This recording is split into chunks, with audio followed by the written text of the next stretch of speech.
እሺ ውድ የፌስቡክ ጓደኞቼ ሰላም ጤና ይስጥልኝ ያልኩኝ በመቀጠል በዛሬው የሳምንታዊውን የስዕል ፕሮግራም ትምህርታዊ ምዕራፍ 1 ጀምራለሁ።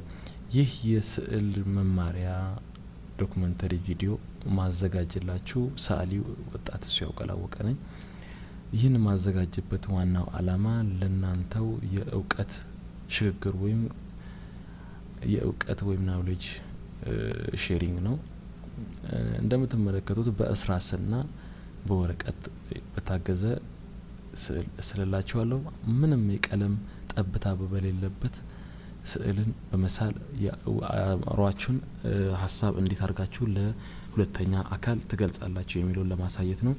በእርሳስና በወረቀት በመጠቀም ብቻ የምትፈልጉትን ምስል መሳል እንደምትችሉ አመለክታለሁ።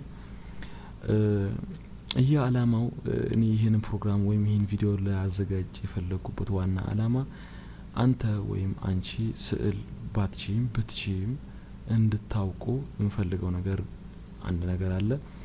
ስዕል ማለት በጣም ቀለል ያለ ነገር መሆኑን ለማሳወቅ አንደኛ፣ ሁለተኛ ደግሞ በቀላሉ ስዕልን መልመድ እንደምትችሉ ለማሳወቅ ነው፣ ለማስተማርም ነው። ስለዚህ ውድ ጓደኛዬ ይህንን ፕሮግራም ይህን ቪዲዮ የምትመለከት እያየከው ያለሁን በወረቀት ላይ በእርሳስ የምንነጫጭረው ስዕል ጀስት አንተም ማድረግ የምትችለው አይነት ነው። በሚገባህ በአማርኛ ቋንቋ ምነግርህ ለዛም ነው። ጀስት እኔ ከልቤ የምነግራችሁ ሁሉም ሰው የሰው ልጅ ወይም ተፈጥሯዊ መናገር የሚችል ማሰብ የሚችል ሰው ከመናገር በዘለለ በስዕል የውስጥ ሀሳቡን መግለጽ ይችላል። የፈለገ ብዙ ቃል ተናግሮ ከማስረዳት በአንድ እርሳስና በአንዲት ወረቀት የምትፈልገውን ሀሳብ ዝርግፍ አድርገህ መንገር ትችላለህ። በአጠቃላይ ስዕልን ማወቅ ለራስ ነውና ይህንን ፍሪ ዶክመንተሪ ቪዲዮ በመመልከት ስዕልን መማር ትችላላችሁ። ጀስት ይሄ የመጀመሪያ ቪዲዮ ነው። ስዕል እንዴት አድርጋችሁ ስላችሁ ወደ ቪዲዮአዊ ወይም መልክ ያለው ቪዲዮ ማድረግ እንደምትችሉ ለማሳየት ነው።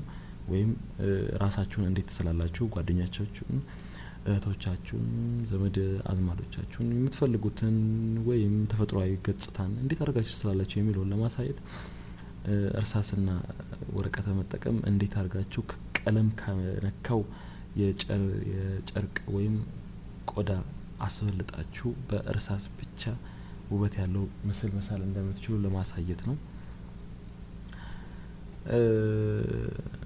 ኤኒዌይ ፒክቸሩን ተመልከቱት። በጣም ቀለል አድርጌ እየሳልኩላችሁ ነው።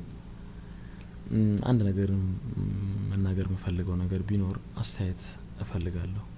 አስተያየታችሁን በመቀበል እንዲያደርግልን እንዲህ ካረክ ጥሩ ነው፣ እንዲህ ብታረክ ጥሩ ነው፣ እንዲህ ብታረክ ደግሞ ይሄንን ብትጨምር ይሄን ብትቀንስ ብላችሁ የምትነግሩኝ ሀሳብ ካለ ያን በመቀበል ለሚቀጥለው የቪዲዮ ቀረጻዬ ወይም አፕሎድ ለማድረግላችሁ ቪዲዮ ትምህርት እንዲሆን ጥሩ ነገር እንዳመጣላችሁ ይሄ ሊከብዳችሁ ስለሚችል ቀለል ካለ እንደጀምርላችሁ ከምን እንደምጀምር ሁሉ አስተያየት ብታደርጉልኝ ለትምህርታችሁ ቀለል ባለ ሁኔታ ለምታውቁት የስዕል ለማወቅ ብትፈልጉት የስዕል ታለንት ለማሳደግ እንዲረዳችሁ የናንተ ኮሜንትና አስተያየት በጣም ወሳኝነት አለው።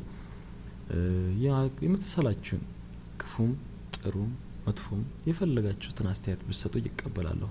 ለምትል አንድ ባለሙያ አስተያየትን መርጦ ሳይሆን ሁሉን ሰብስቦ ጥሩውን ወስዶ መጥፎውን ጥሎ መሆን አለበት። ዛሬ ስላልመሰለልህ መጣል የለብህ። አስቀምጠው በዶክመንት ነገ የዛሬ መነሻዬ የነገ ትልቅ ሰው የመሆን ምስጢር ነውና አትዘንጋ። ራስን ፈልግ አግኝ፣ ሳል፣ ራስን ወቅ፣ በስዕል ውስጥህንም አስደስተው። ስላየኝ አመሰግናለሁ።